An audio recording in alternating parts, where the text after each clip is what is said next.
आज हम स्टार्ट करेंगे DC analysis of RC circuits for IIT JEE. ये मेनली हमारा टॉपिक रहेगा आरसी सीरीज डीसी सर्किट।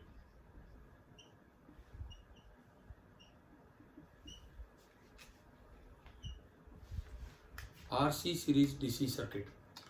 सबसे पहली बात, एलिमेंट की थोड़ी चर्चा करें। एक रेजिस्टेंस होता है और एक कैपेसिटेंस होता है, आगे इंडक्टेंस भी आएगा। आपके जैम के सिलेबस में बड़ा क्लियर लिखा है कि DC and AC analysis of circuits having RLC components, तो तीनों कंपोनेंट देखने। तो आज हम आर और सी का डीसी एनालिसिस कर रहे हैं। रेजिस्टेंस जो है इसका काम एक ही होता है, to oppose current, to oppose current. Capacitance का काम होता है टू स्टोर चार्ज, और इंडक्टर का मैं अभी नहीं बता रहा, उस टॉपिक पे चलेंगे तब हम डिस्कस करेंगे। To oppose current, to store charge. अच्छा, दूसरी बात हमारे जो काम आना है कि पोटेंशियल डिफरेंस कैसे लिखें। तो रेजिस्टेंस में अगर कोई करंट आई फ्लो कर रहा है तो देखो, जहां से करंट एंटर करे वो प्लस, दूसरा माइनस, और पोटेंशियल डिफरेंस कितना लेना है, I इंटू आर। ये याद हो जाएगी बात तो हमें। जहां से भी करंट एंटर करे वो प्लस, दूसरा माइनस, और पोटेंशियल ड्रॉप होगा I इंटू आर। अब एक और बात, अगर किसी चीज में करंट जाता है प्लस से माइनस तो इसका मतलब वो लोड ऑफ इलेक्ट्रिसिटी है। लोड का मतलब होता है कि वो इलेक्ट्रिक एनर्जी को कंज्यूम करता है। अगर करंट जाए माइनस से प्लस तो वो सोर्स होता है। सोर्स मतलब वो हमें एनर्जी दे रहा है। ठीक है, ये पंखा है, जैसे ट्यूबलाइट है, ये इलेक्ट्रिसिटी कंज्यूम करके दूसरी एनर्जी देते हैं। तो ये लोड है या सोर्स है? लोड। ये इलेक्ट्रिसिटी कंज्यूम करते हैं, तो इनमें करंट पॉजिटिव से एंटर करके और नेगेटिव से निकल रहा होगा। एक बैटरी होती है, डीसी बैटरी जो घर में लगी है, जब वो यूज हो रही होती है, मतलब सप्लाई गई हुई है, इन्वर्टर के थ्रू सप्लाई आ रही है हमारे घर में, तो बैटरी सोर्स है, मतलब वो हमें बिजली दे रही है। ठीक है, और पंखे और ये सारी चीजें क्या बन जाएंगे, लोड बन जाएंगे, इस तरह से। ठीक है, अब देखो कैपेसिटर में भी याद करें कि कैसे पोटेंशियल डिफरेंस लिखते हैं। किसी वक्त मान लो कैपेसिटर की एक प्लेट पे क्यू चार्ज है और एक प्लेट पे माइनस क्यू। अक्सर ऐसा ही होता है कि आमने सामने इक्वल एंड अपोजिट ही मिलेंगे। ठीक है, ऐसे भी सवाल होते हैं, यहाँ Q1 है यहाँ Q2 है, तो मैं बताऊंगा कि कैसे उसमें चार्ज रीडिस्ट्रीब्यूट करते हैं। पर अभी के लिए मानो एक पे Q एक पे माइनस Q, तो जो पहली बात, चार्ज स्टोर्ड कितना है। अगर एक पे Q और एक पे माइनस Q है तो चार्ज स्टोर्ड ऑन कैपेसिटर क्या बोले हम, जीरो बोले या Q बोले? Q। क्यों, मतलब क्यों जीरो क्यों नहीं? जीरो तो है ना ये टोटल, तो फिर भी जीरो क्यों नहीं? अच्छा, फिर यूं बताओ मुझे, मैं इसी में एक बात का जिक्र कर दूं। सपोज कैपेसिटर की दो प्लेट ऐसे होती, एक पे चार्ज Q1 होता और एक पे Q2 होता। अब बताओ चार्ज स्टोर्ड क्या बोले हम? अब तो फिर नहीं पता है ना, Q1 ले कि Q2 ले, क्या ले। एक बार इस बात को क्लियर करो, चार्ज स्टोर्ड होने कैपेसिटर का मतलब क्या है।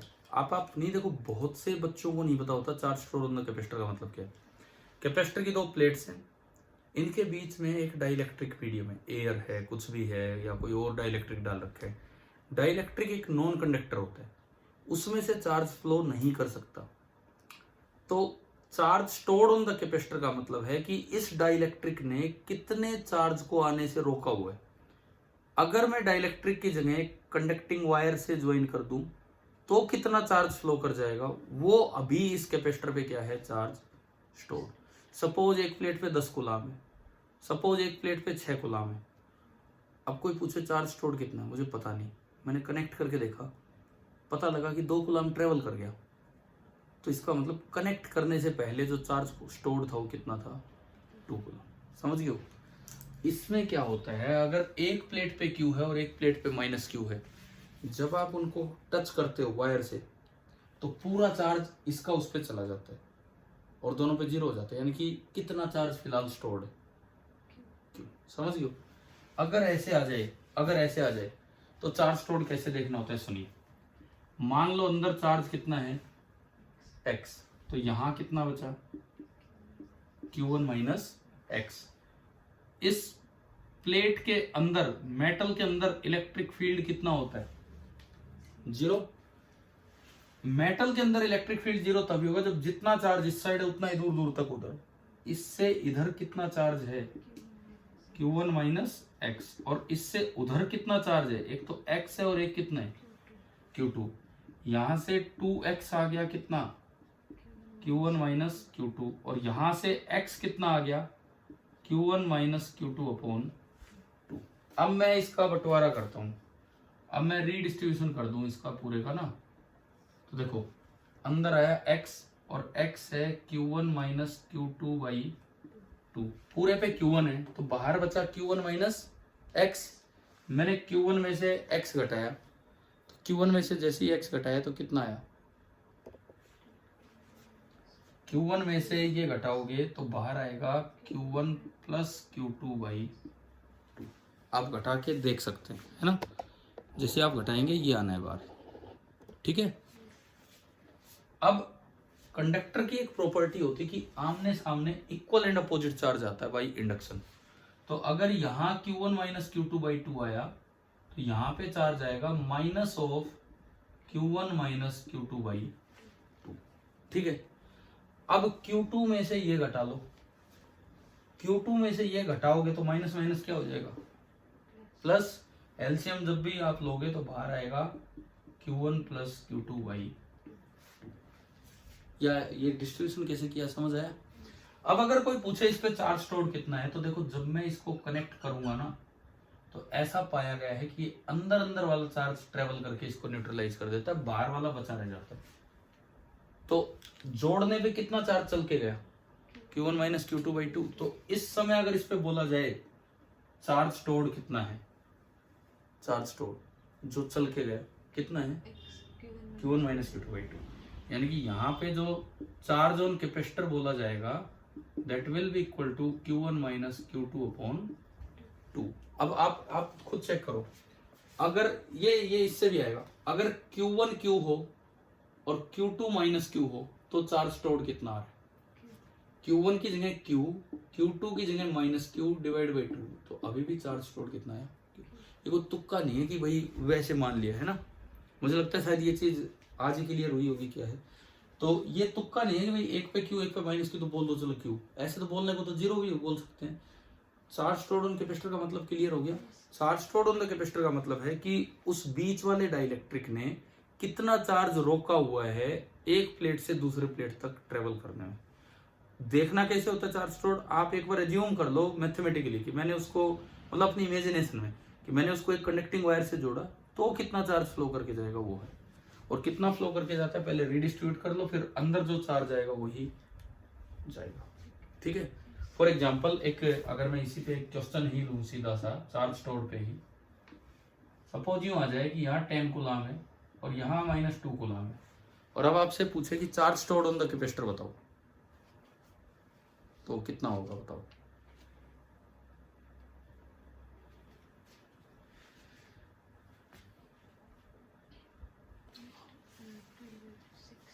हाँ, Q1 minus Q2 divided by 2, 12 by 2, यानी कि चार्ज स्टोर्ड कितना है? 6। ये कोई एवरेज नहीं है, एवरेज भी कोई बच्चा लेगा तो अलग आ जाएगा, दोनों को जोड़ेगा।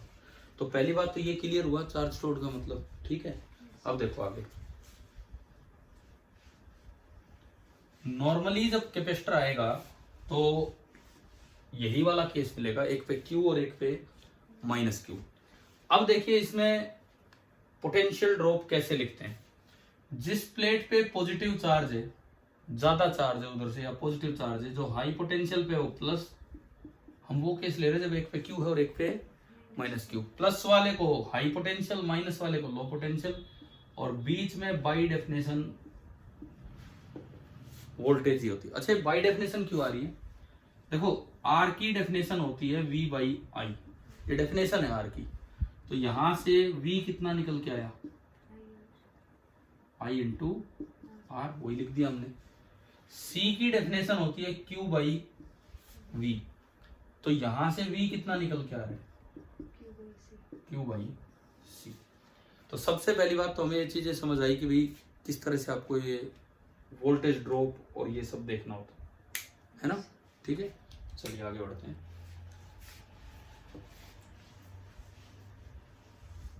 अब देखो, मान लो कहीं पे आर और सी सीरीज में लगा रखे हो, सपोज ऐसा कुछ अरेंजमेंट हो, ये एक रजिस्टर है,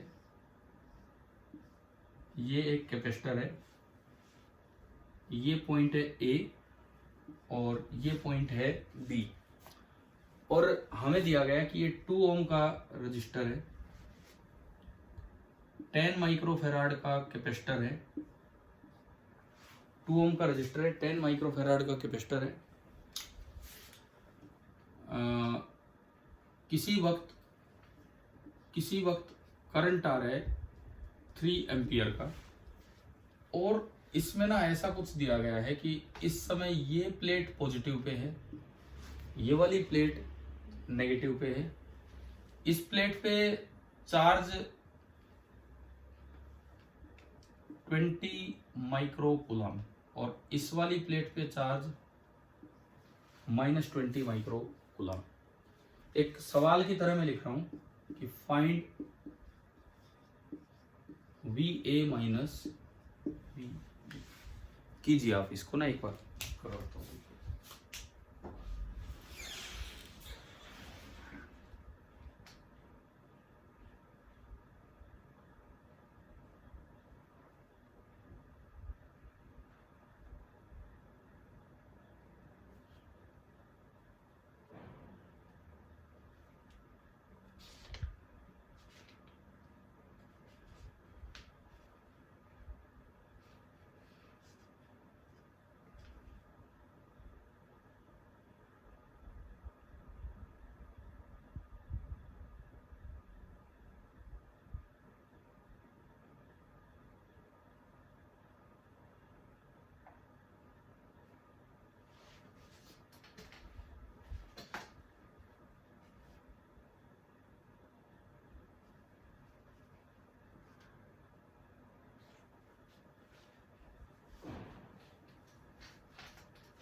देखिए, हम देखते हैं, इसको करते हैं।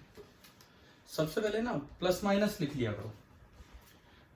रजिस्टर में कैसे लिखना होता है, जहां से करंट एंटर करे वो प्लस, दूसरा माइनस। I इंटू आर कितने वोल्ट, 6 वोल्ट।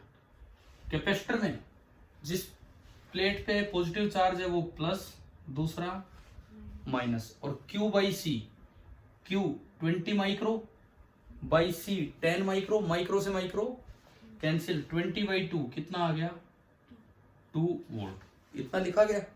अब हमें निकालना है VA माइनस VB। देखो, चेंज जब भी निकालना हो, चेंज का मतलब होता है फाइनल माइनस इनिशियल। तो आप इनिशियल से चलेंगे, फाइनल की तरफ जाएंगे। इनिशियल पॉइंट कौन है, B। चलिए B से चलना स्टार्ट करेंगे। पहली एंट्री प्लस से कि माइनस से? अगर आप प्लस से माइनस जाते हो तो इसका मतलब वो चीज कम हो रही है। जब कोई चीज कम होती है तो उसका चेंज नेगेटिव होता है, कोई चीज बढ़े तो उसका चेंज पॉजिटिव। तो पहली एंट्री प्लस से तो चेंज नेगेटिव, यानी कि अब मैं अगर लिखूं तो पहला पोटेंशियल डिफरेंस कितना है, -2 वोल्ट। अगली एंट्री माइनस से तो प्लस, और आप पहुंच गए वही। तो फाइनल आंसर क्या आ गया, 4 वोल्ट। बताओ, तो तरीका समझ आया?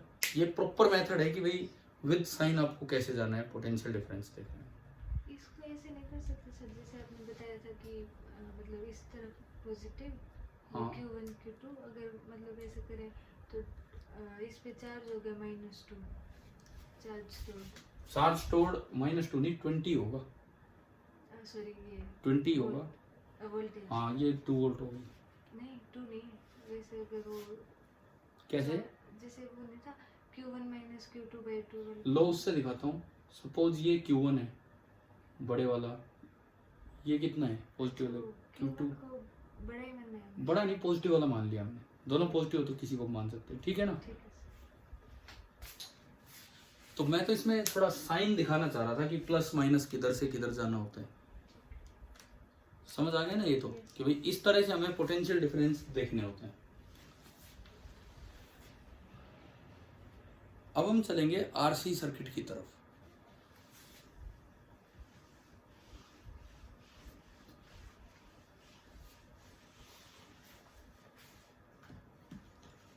देखो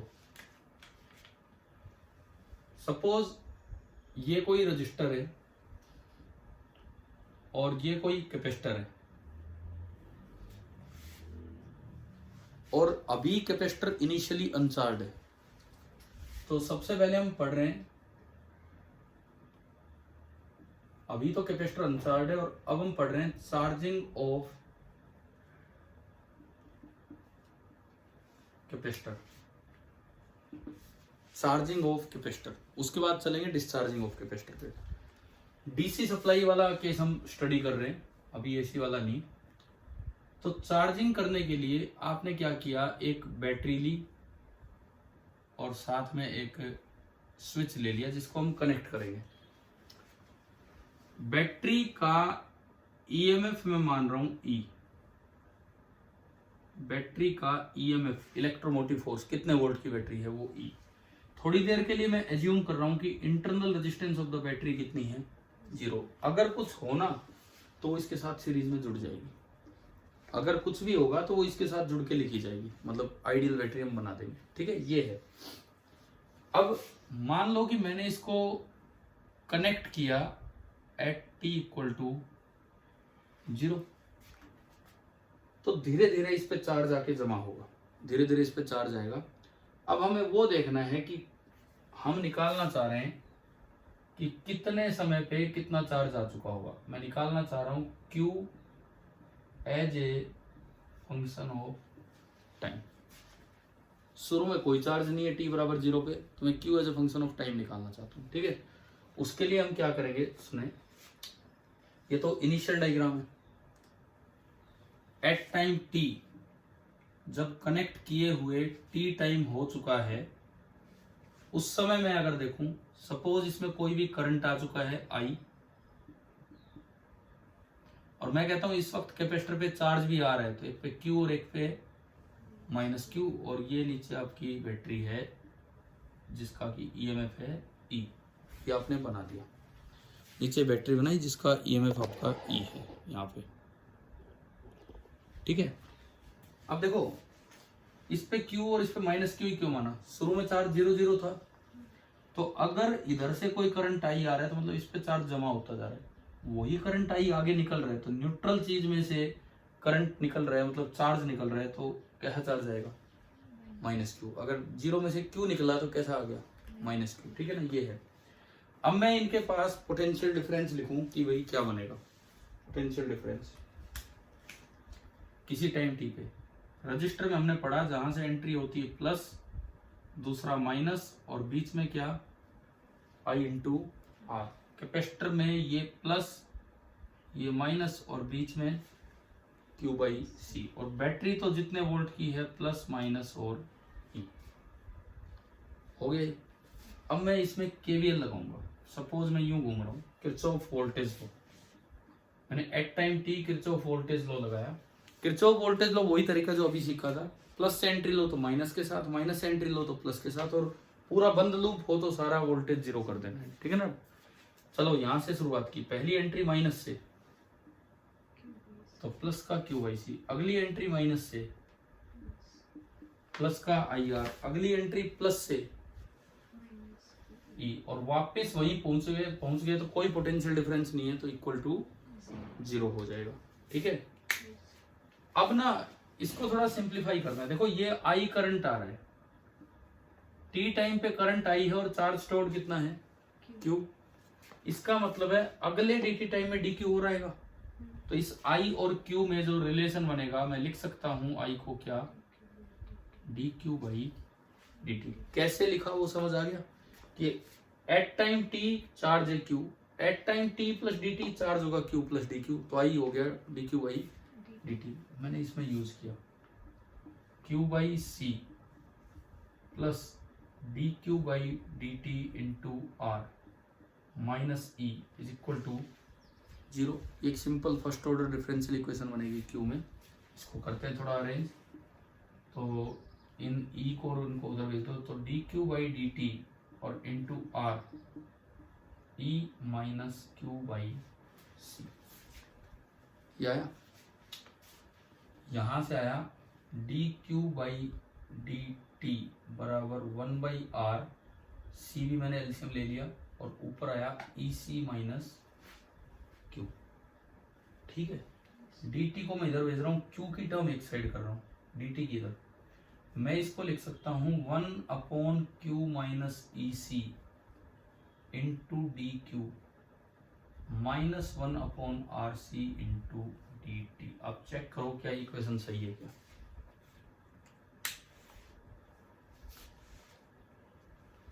मैंने पहले एक माइनस कॉमन ले लिया, और फिर वो q माइनस ई सी को मैं इधर ले। अब देखो q की टर्म एक साइड और t की टर्म एक साइड। करो आगे, integrating both the sides, integrating both the sides.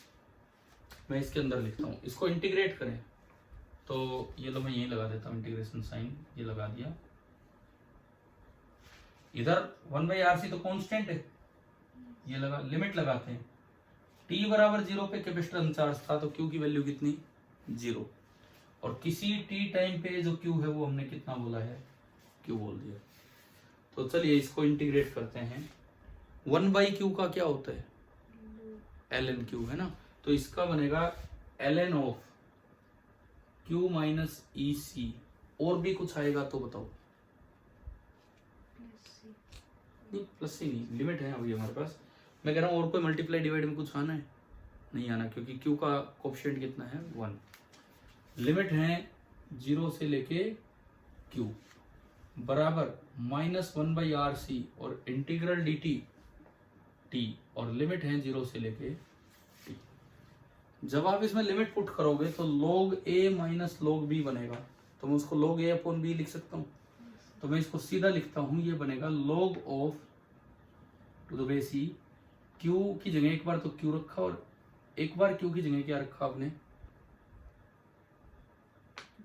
0, minus E C is equal to minus 1/RC into T minus 0। Limit होगी पुट। देखो अब इसको थोड़ा आगे बढ़ाते हैं, मिटा दूं मैं इसको यहां से, ये लिख ही लिया आपने।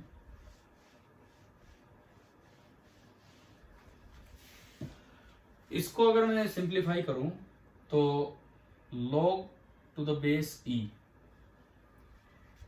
एक टर्म आएगी minus q by E C, और एक टर्म आ रही है प्लस 1, और इधर टर्म आ रही है minus T by R C. इसको मैं अरेंज करूं e की पावर में, तो minus Q by E C plus 1 is equal to E raise to power minus T by R C लिख सकते हैं हमेशा। यहां से आया minus Q by E C बराबर E raise to power minus T by R C minus 1।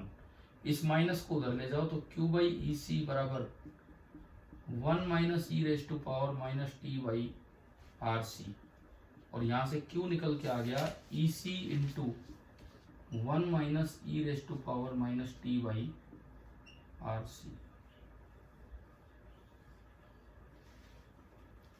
ये q का एक्सप्रेशन आ गया, जो हमें याद रखना होगा। इसमें ये जो टर्म है ई सी, इसको तो q मैक्स बोल देते हैं, मैं q नॉट बोल रहा हूँ, q नॉट। और जो t के नीचे जो टर्म आई है उसको बोल देते हैं टाइम कांस्टेंट टो। ये टो निकालने पे सवाल आ जाते हैं भाई, सर्किट देके टो पूछ लेते हैं कि टो बताओ। तो फाइनल एक्सप्रेशन इसका ये बना q बराबर q naught into 1 minus E raise to power minus T by tau. ये इसका एक्सप्रेशन आया। चार्जिंग ऑफ आरसी सर्किट में, चार्जिंग ऑफ कैपेसिटर का ये एक्सप्रेशन है, वेयर क्यू नॉट कितना है E C and time constant कितना है आर सी। एक डायरेक्ट आसान सवाल ये भी आ सकता है कि आरसी की यूनिट बताओ, क्योंकि ये टाइम के नीचे आ रहा है और ई की पावर डायमेंशन लेस होती है, तो आर इंटू सी की यूनिट सेकेंड होगी।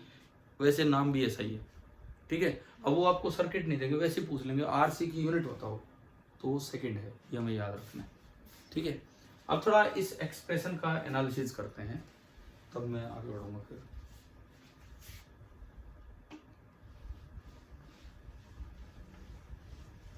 ये समझ तो आ गया कि कैसे निकाला हमने, है ना। 12th क्लास में ये नहीं है सिलेबस में, 12th में नहीं होते ये series DC RC circuit, RL circuit. 12th में कहाँ आते हैं, वो जो एसी आते हैं ना, हाँ वहाँ आते हैं, डीसी वाले नहीं आते। आपको अगर थोड़ा ध्यान हो 12th का तो वो एसी वाला पढ़ा होगा वहाँ पे, ठीक है। हाँ तो लेकिन ये वाले भी बड़े इंपॉर्टेंट सी चीजें हैं। अब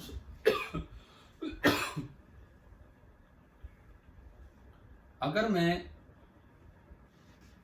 इस क्यू को विद टाइम प्लॉट करूं, तो ये जो एक्सप्रेशन है ना, ये टाइम के साथ बढ़ रहा है कि कम हो रहा है बताओ। दिस इज एक्सपोनेंशियली इंक्रीजिंग,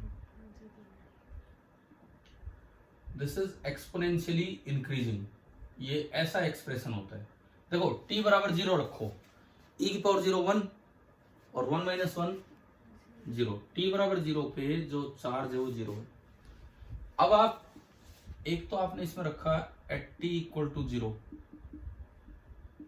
तो आपका q आ गया 0।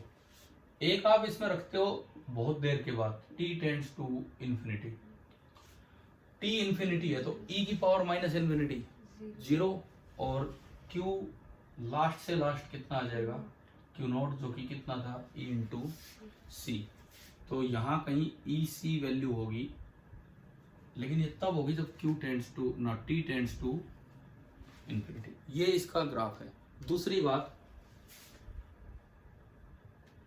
ये टो क्या टाइम है, ये जो टो है टाइम आर सी, ये वो टाइम होता है टाइम कांस्टेंट कि जो भी चेंज होना हो 63% कितनी देर में हो जाएगा। देखो ये बढ़ के पूरा कितना बढ़ना है, इसी बढ़ना है, तो इसका 63% मतलब 0.63 पीसी। इस टाइम को बोलते हैं टो। देखो मैं यहां दिखाता हूं कि क्यों ऐसा है। At t equal to tau आप क्यू निकाल रहे हो तो आ रहा है Q naught into 1 minus E की पावर माइनस 1 बचा 1 बाई ई। ई होता है नेपियर कांस्टेंट या ओलर कांस्टेंट इसको बोलते हैं, 2 पॉइंट समथिंग होता है। 1 बाई ई इज नियरली 0.37। ये इसमें रखोगे तो क्यू बराबर आ रहा है क्यू नॉट इंटू 0.63। तो ये टाइम कांस्टेंट वो टाइम होता है जब चार्ज बढ़ते बढ़ते 63% हो चुका हो। जो भी चेंज होना है ना, जो भी चेंज होना है, आगे हम और भी सर्किट लेंगे, अभी आज तो बेसिक से शुरुआत हुआ है। जो भी चेंज होना है, चाहे कम होना हो चाहे ज्यादा होना हो, 63% जितनी देर में हो जाएगा उसको बोला करते हैं टाइम कांस्टेंट, ठीक है। अगर कभी भी किसी सवाल में टाइम कांस्टेंट निकालना आ गया तो आपको चार्ज देखना होगा as a function of time. अच्छा, चार्ज से आसान करंट देखना होता है, तो चलिए इससे एक और एक्सप्रेशन निकालते हैं। कैपेसिटर में करंट कितना जाएगा, T Q by D T. करें उसको डिफरेंशिएट हम, क्यू नॉट तो बाहर रह गया, 1 का डिफरेंशिएशन 0, माइनस बाहर आया, e की power minus T by tau का e की power minus T by tau और इंटू माइनस 1 बाई टो हो गए। मैं क्यू नॉट और टो की वैल्यू रखता हूँ। क्यू नॉट आपका था ई सी और टो क्या था, आर सी था ना, ये सी से सी कट गया। तो मेरे पास आई का एक एक्सप्रेशन आ गया, I max I naught into E की power minus T by tau, where I max is again given by E by R. आगे ये बताओ, ये एक्सपोनेंशियली इंक्रीजिंग है कि एक्सपोनेंशियली डिक्रीजिंग है। टी बराबर 0 रखो इसमें, टी बराबर 0 रख के बताएं कि करंट कितना है, आई नोट मैक्सिमम। टी बराबर 0 पे करंट आई नोट है और आई नोट आपका कितना है, E by as T tends to infinity, जैसे मैंने ऊपर लिखा है, यहाँ लिखने की जगह नहीं है, नीचे मैं वैसे बता देता हूँ। As T tends to infinity I tends to 0। तो ये जो ग्राफ है ना, ये एक्सपोनेंशियली डिक्रीजिंग, इन्फिनिटी पे जाके 0 होगा, इस तरह का ये ग्राफ है। अच्छा, फिर वही टाइम कांस्टेंट आ गया, सेम है टाइम कांस्टेंट तो दोनों सर्किट्स में। टाइम कांस्टेंट का मतलब है जो चेंज होना है वो 63% हो चुका हो, भाई इतना चेंज होना था तो उसका 63% हो गया, तो बचा कितना? 37%। आप खुद चेक करो इसमें, अगर मैं टी की जगह टो रखूं तो आई कितना आ रहा है? टी की जगह टो रखने पे आई नॉट बाई ई, और 1/e कितना होता है? 0.37। तो टाइम कांस्टेंट का मतलब हमें क्लियर हुआ, ये होता है टाइम कांस्टेंट। जब कैपेसिटर की आप चार्जिंग करते हो तो चार्ज तो टाइम के साथ बढ़ता है और करंट टाइम के साथ डिक्रीज होता है। अब यहां से बड़े दो अच्छे रिजल्ट्स मिलते हैं जो बहुत काम आते हैं। जस्ट आफ्टर कनेक्शन करंट कितना आया सर्किट में? E/R। जस्ट स्विच कनेक्ट करते ही करंट E/R, मतलब कैपेसिटर शॉर्ट सर्किट हो गया। कैपेसिटर तो वायर है और E/R करंट। और एट स्टेडी स्टेट, भाई आपने अगर ये वर्ड्स यूज किए हों, ये सारी स्टेट कौन सी स्टेट चलती है? Transient state. ये सारी स्टेट आपकी चलती है ट्रांजिएंट स्टेट। और लास्ट में जो आ जाता है वो कौन सी स्टेट होती है? Steady state. ये इनफाइनाइट टाइम नहीं लगता, जल्दी आ लेती है, वो थ्योरेटिकली बात है, बहुत टाइम बाद। प्रैक्टिकली टाइम कांस्टेंट 4-5 बार होते ही वो आ जाता है, ठीक है। तो अब आप एक चीज, एक रिजल्ट यहां से देखिए कि एट स्टेडी स्टेट करंट कितना हो गया, यानी कि कैपेसिटर ओपन सर्किट की तरह बिहेव करने लग गया, है ना। तो यहाँ पे दो बड़े अच्छे से रिजल्ट्स जो निकल के आ रहे हैं, मैं आपको बताऊं। यहाँ पे ये बना लो आप पहले, इसमें जो भी कुछ है हो गया, ये सारी चीजें ठीक है।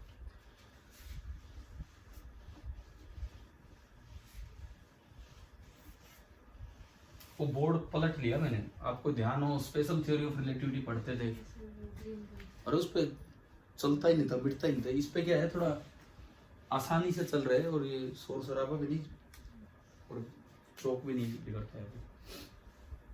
देखिए, अगर कहीं भी आर के साथ सी लगा आए, स्विच आ जाए बैटरी के साथ, डीसी सप्लाई की मैं बात कर रहा हूं, तो देखो यहां से दो बातें आ रही हैं। ये ईएमएफ है, ये आर है, ये सी है। सबसे पहली बात, जस्ट आफ्टर कनेक्शन, सबसे पहली बात आती है कि जस्ट आफ्टर कनेक्शन कैपेसिटर किस तरह बिहेव करेगा? Short circuited. शॉर्ट सर्किटेड का मतलब है कि सर्किट ऐसा हो जाएगा कि कैपेसिटर ने एक वायर का रूप धारण कर लिया और ये, और शुरू में मैक्सिमम करंट आएगा, और वो अब दिख रहा होगा हमें कितना करंट है, E/R। आफ्टर लॉन्ग टाइम भी आप बोल सकते हो, एट स्टेडी स्टेट भी आप बोल सकते हो। आफ्टर लॉन्ग टाइम भी बोल सकते हो, एट स्टेडी स्टेट भी। यहां पे कैपेसिटर किस तरह बिहेव करेगा? ओपन सर्किटेड, मतलब सर्किट ब्रेक होने का काम कर देगा। डीसी पे ये ऐसे हो जाएगा,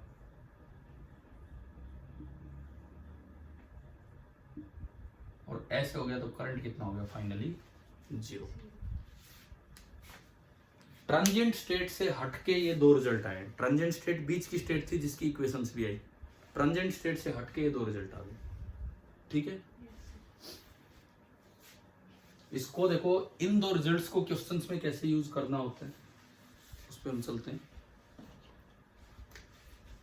सपोज कभी ऐसे सवाल आ जाए, ये एक बैटरी है, मैं कहता हूं 10 वोल्ट की बैटरी है, मतलब उसका ईएमएफ ये है। दिस इज द रेजिस्टेंस 1 ओम। लिख लो आप अगर कुछ भी बचा है तो। यहाँ पे एक और रेजिस्टेंस लगा है 3 ओम का,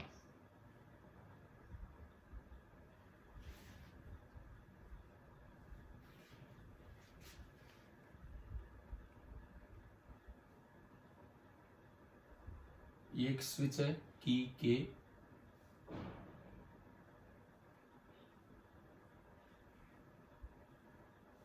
ये एक कैपेसिटर है 4 माइक्रोफैराड,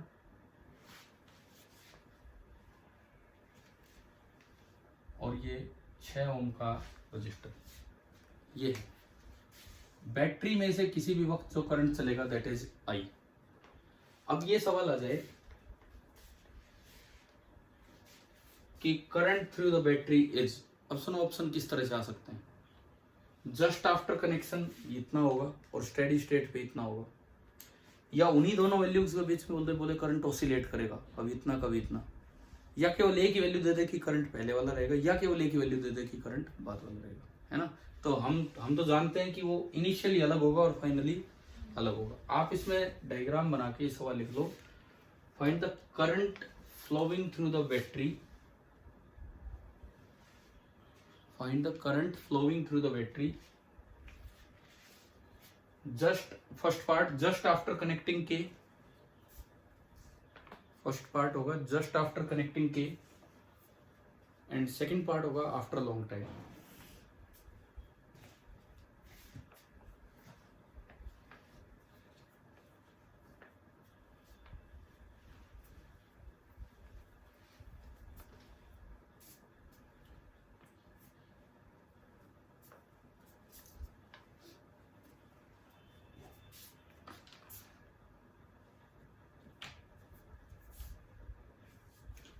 देखो इनका यूज करो। जस्ट आफ्टर कनेक्शन कैपेसिटर को क्या करना है, शॉर्ट। तो मैं दो डायग्राम बनाऊंगा अलग अलग। पहले जस्ट आफ्टर कनेक्शन वाला फर्स्ट पार्ट का डायग्राम। कैपेसिटर को मैं अगर शॉर्ट कर दूं, 10 वोल्ट की बैटरी है, ये तो फिक्स है 1 ओम, यहां लगा है 3 ओम। कैपेसिटर शॉर्ट करते ही कनेक्शन के बाद, कैपेसिटर शॉर्ट करते ही गायब हो गया वो मतलब वायर का रूप ले लिया उसने।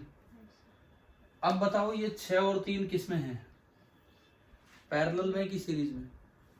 पैरेलल में। कैसे देखते हैं, अगर मैं इस टर्मिनल को ए नाम दूं तो ये भी ए है कनेक्टिंग वायर, ये भी ए है। इसको बी नाम दूं तो ये भी बी है और ये भी बी है, तो ए बी दोनों पैरेलल। पैरेलल में होगा 6 × 3/6 + 3 कितना आया,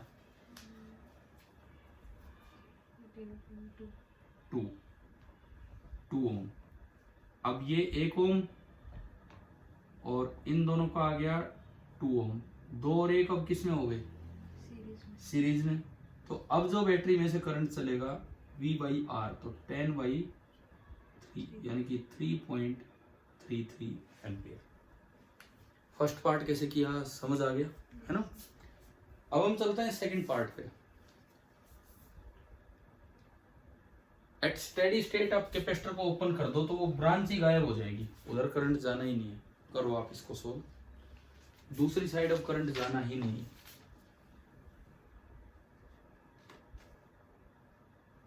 ये 10 वोल्ट 1 ओम 3 ओम बस, 3 और 1 4 दोनों किस में, सीरीज में। तो बताओ आई कितना आ रहा है फाइनली,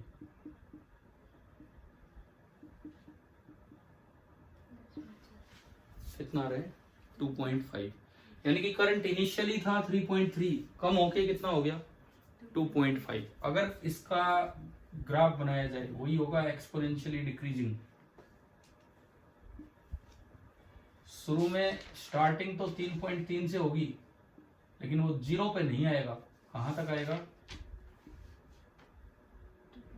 हाँ वो ग्राफ ना ऐसे जाएगा, ऐसे ये।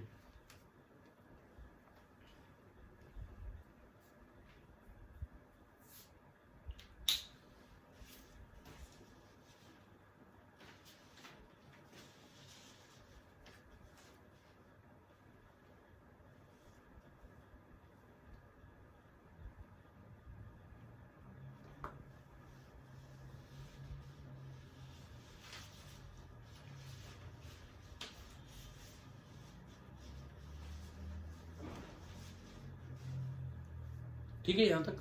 अब देखो एक बार इनकी इक्वेशन लिखनी हो, जैसे इस तरह के ग्राफ आ गए, किसी टी टाइम पे कितना क्यू होगा। ये तो मैंने खाली इनिशियल की बात की और फाइनल की। अब बात आ जाए टी टाइम पे क्यू कैसे लिखें, तो मैं एक बार आपको वो ग्राफ से बताता हूँ। इसको मिटा दूं। Yes sir. पहले हेडिंग डालना exponentially decreasing graphs. Exponentially increasing कर लो पहले, चार्ज वाला इंक्रीजिंग था ना हमारा, तो exponentially increasing graph. Exponentially increasing graph में हम दो ग्राफ पढ़ेंगे और उनकी इक्वेशंस लिखेंगे। ये टी, ये क्यू। एक ये वाला ग्राफ जो अभी हम पढ़ के आए, ठीक है, इसका टाइम कांस्टेंट कुछ टो है और ये पीक वैल्यू कुछ क्यू नॉट। एक दूसरा ऐसा ग्राफ जिसकी शुरुआत 0 से ना होके कुछ क्यू इनिशियल से हो जाए।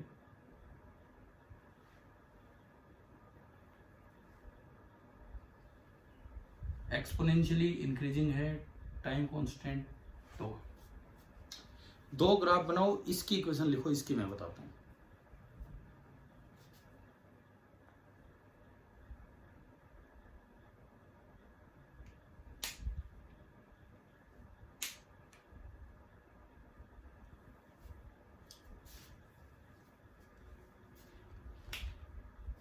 देखो ये ग्राफ कहां से शुरू हो रहा है, 0 से।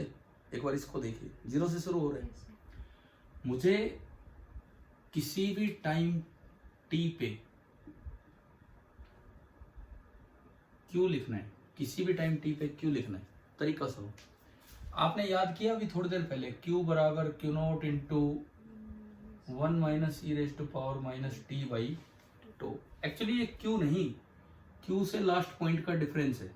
क्यू नहीं बल्कि ये क्या है, क्यू माइनस 0। ये दरअसल इक्वेशन ऐसे होती है, क्यू माइनस 0 बराबर क्यू नॉट नहीं, ये क्यू नॉट और स्टार्टिंग का गैप है। ये गैप कितना है, क्यू नॉट माइनस 0। ये दरअसल इक्वेशन ऐसे होती है, into 1 minus E raise to power minus T by तो वही टाइम कांस्टेंट है कि जो चेंज हुआ है उसका 63% कितनी देर में हो। तो अब मुझे लगता है आपको लिखना आसान हो शायद। किसी भी टी टाइम पे आप अगर इसको क्यू को देखो, बताओ तो बाद वाली इक्वेशन में बताओ क्या क्या चेंज करो।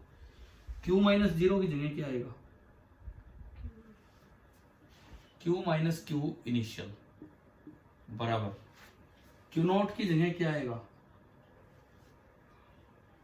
ये गैप कितना है, ये क्यू नॉट माइनस हाँ क्यू इनिशियल, Q1 बोल दिया है जो भी, into 1 minus E raise to power minus T by two. और यहां से Q ऐसे लिखा जाएगा, Q initial plus Q naught minus Q initial into 1 minus E raise to power minus T by two. बताओ तो ये समझ आए ना, याद रह जाएगी ये बात। ठीक है, ये लिख लो इसमें।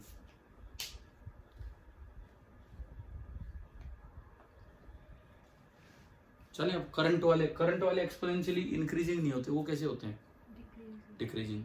अब उस पर चलते हैं।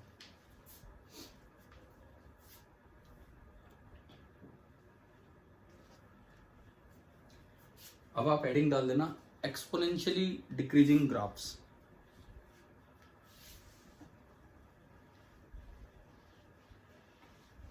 मिटा दूं, ये हो गया ना।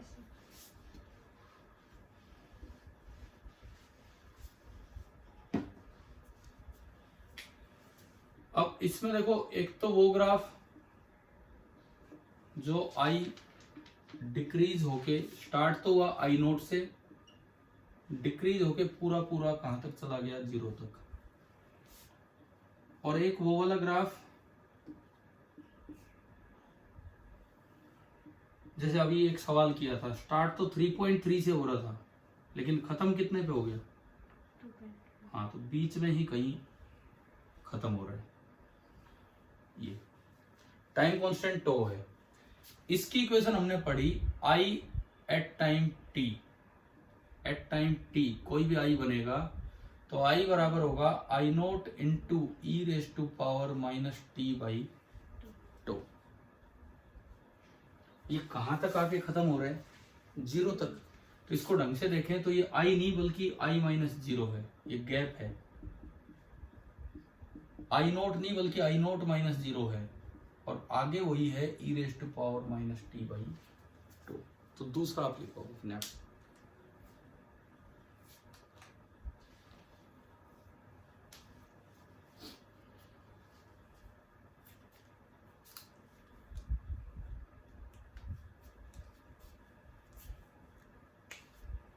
तो इसकी इक्वेशन अगर मैं किसी टी टाइम पे, किसी भी टी टाइम पे इसकी आई की वैल्यू लिखूं तो ये बताओ कैसे लिखें।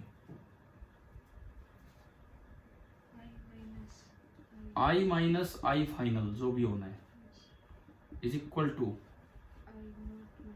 आई naught minus I final into E raise to power minus T by 2, और यहां से आई आ जाएगा I final plus I naught minus I final into E raise to power minus T by. तो अभी आपने जो पिछला सवाल लिखा आपने इनिशियल स्टेट पे निकाल लिया, फाइनल पे निकाल लिया, तो बीच में कोई पूछे तो इक्वेशन बनानी आ गई, उसमें दिक्कत कहाँ आएगी। अब सुनो, आपको आई फाइनल पता है, आपने आई फाइनल अभी निकाला 2.5, आई नोट निकाला कितना 3.3, ये भी 2.5, ये आई तो वेरिएबल है, टी वेरिएबल है। दिक्कत ये देगा कौन, तो सर्किट का टो भी तो लिखना आना चाहिए हमें, समझ गए। कोई भी सर्किट आ जाए कैसा भी, तो अब हमें क्योंकि टो ढूंढने में भी तो दिक्कत आती है भाई, क्या टो बनेगा उसका। अगर एक सिंपल सर्किट है तो टो का क्या फॉर्मूला है, आर सी। अगर आर और सी दे रखे हैं, एक सिंपल सर्किट है तो टो का फॉर्मूला सिंपली होता है आर इंटू सी। तो अब जो हमारा अगला काम होगा, देखो हम चार्जिंग पढ़ रहे हैं, समझ आ रहा है ढंग से, है ना। तो अब जो हमारा अगला काम है कि टो कैसे ढूंढे, सर्किट का टो किस तरह से निकाले। तो नेक्स्ट आप हेडिंग डालो method to find the time constant.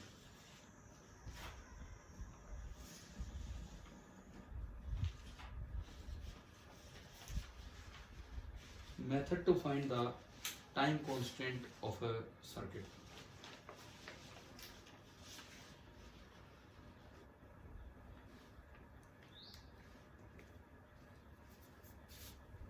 हटा दो इसको।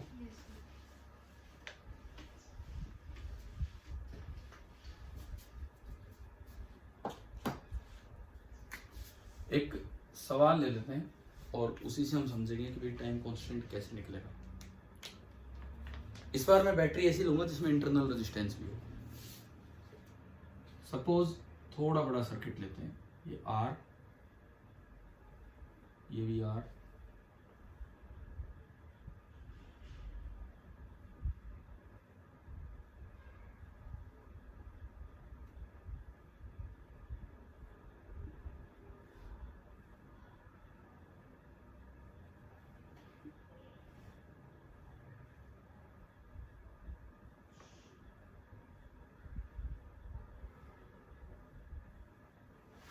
ये है कोई सर्किट ना, और मैं इसमें एक बैटरी कनेक्ट करूंगा। अब ईएमएफ ई, इंटरनल रेजिस्टेंस आर, इस तरह से। तो क्या ये आरसी सर्किट समझ आ गया। पिछला जो लिया उससे भी बड़ा हो गया ये तो, इसमें तो कुछ भी नहीं था। बनाओ एक diagram.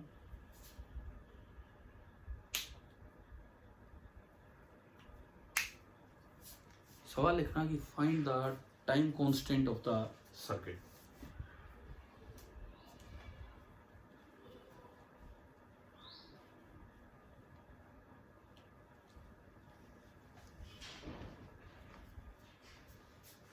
Find the time constant of the circuit. एक जो बहुत बड़ा मेथड है, डिफरेंशियल इक्वेशन बनाओ, वो किया था उस पहले वाले में, इतना टाइम लग गया। हमने कुछ नहीं किया, एक आर लगाया एक सी लगाया।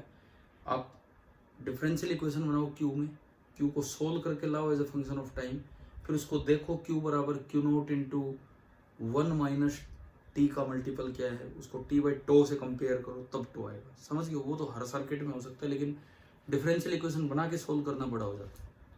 तो अब उससे बचने के लिए एक अल्टरनेट वे बताता हूँ। दो मेथड मैं आपको बताऊंगा। पहला मेथड सीखें क्या कभी, ये टाइम कांस्टेंट कैसे निकालते हैं, नहीं अभी आरसी का नहीं। सुनो, पहला मेथड, कैपेसिटर को ओपन कर दो और बैटरी को शॉर्ट कर दो। जब बैटरी को शॉर्ट करते हैं तो अगर उसकी इंटरनल रेजिस्टेंस 0 हो तो 0 से दिखा दो, मतलब कनेक्टिंग वायर से, और कुछ इंटरनल रेजिस्टेंस है तो वो दिखा दो। देखो, कैपेसिटर को ओपन करने से पहले ये देख लो, जिन दो टर्मिनल्स के बीच में कैपेसिटर लगे हैं, सी इक्विवेलेंट कितना है बताओ मुझे। यहाँ से देख के अगर मैं इस टर्मिनल को ए नाम दूं और इसको बी नाम दूं, तो ए और बी में सी इक्विवेलेंट, ये सी और सी सीरीज में कि पैरेलल में? सीरीज में। उल्टा फॉर्मूला था, कितना होगा? C/2, वो उल्टा हो जाएगा ना, 1/C करके। तो C इक्विवेलेंट कितना हो गया हमारा? C/2। उसके बाद क्या करना है, कैपेसिटर को ओपन करो, बैटरी को शॉर्ट करो, और इन दो टर्मिनल से देख के बताओ कि R कितना है सर्किट के। यहां से देखो कि सर्किट का R इक्विवेलेंट कितना है। C इक्विवेलेंट आ गया। कैपेसिटर को ओपन करना है, बैटरी को शॉर्ट करना है, और फिर R इक्विवेलेंट देखना है, एंड लास्ट में टाइम कांस्टेंट डायरेक्ट आ जाएगा, R equivalent into C equivalent. अब एक बार वो देखो, यार है ना समझ क्या किया हमने, ठीक है। अब सुनिए, दोबारा सॉल्यूशन में बना देना चाहिए, कोई लगे कि क्या कंफ्यूजन हो गई क्या नहीं। सुनो, मैं इसका सर्किट डायग्राम बनाता हूँ।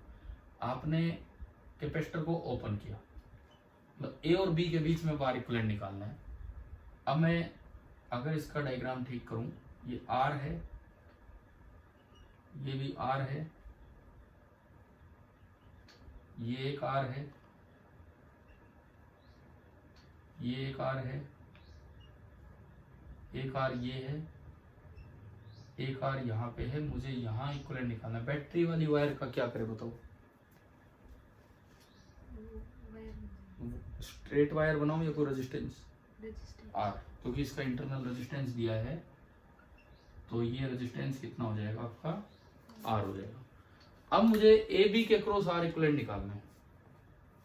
ए बी के क्रॉस R इक्विवेलेंट कैसे देखा जाता है सुने। सपोज ए से कोई करंट एंटर होता और बी से वो करंट बाहर निकलता, तो देखो सर्किट परपेंडिकुलर बाइसेक्टर के अबाउट मिरर इमेज है, जैसा उधर है वैसे उधर है। इसका क्या मतलब होता है, जैसा डिस्ट्रीब्यूशन ऑफ करंट होगा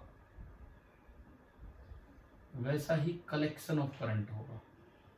अगर सर्किट परपेंडिकुलर बाइसेक्टर के अबाउट मिरर इमेज हो तो जैसा डिस्ट्रीब्यूशन ऑफ करंट है वैसा ही कलेक्शन ऑफ करंट होगा। अब सुनिए, ये I1 गया और उसमें भी कितना गया? I1। इसका मतलब यहाँ तो कोई करंट का लेन देन हो ही नहीं रहा। इसका मतलब आप इस कनेक्शन को यहाँ से हटा के देख सकते हैं, क्योंकि करंट बिल्कुल नहीं जा रहा इधर। ये क्वेश्चन में तो भिड़े हुए थे, हम अपने तरीके से सोल्व कर रहे हैं, समझ आए। अब देखो, ये R और R किस में? 2R, 2R और R, तो 2R into R upon 2R plus R कितना आया? 2R/3। फिर ये और ये किसमें? तो 2R/3 plus R plus R, 3 2 6 2 8, 8R/3, पूरा नीचे का 8R/3, और ये दोनों सीरीज में कितना? 2R। अब 8R/3 और 2R पैरेलल में, तो R इक्विवेलेंट बनेगा 2R इंटू 8R/3 अपॉन इनका सम। इनका सम कितना होगा? 3 2 6 8, 14R/3। R/3 से R/3 गया, एक 2 से 7, तो ये आ रहा है 8R/7। ठीक है, तो मैंने यहाँ पे वैल्यूज रखी, तो ये आया 8R/7 और इंटू C/2, तो कितना आ गया? 4RC/7। ठीक है, कर लो आप, लिख लो।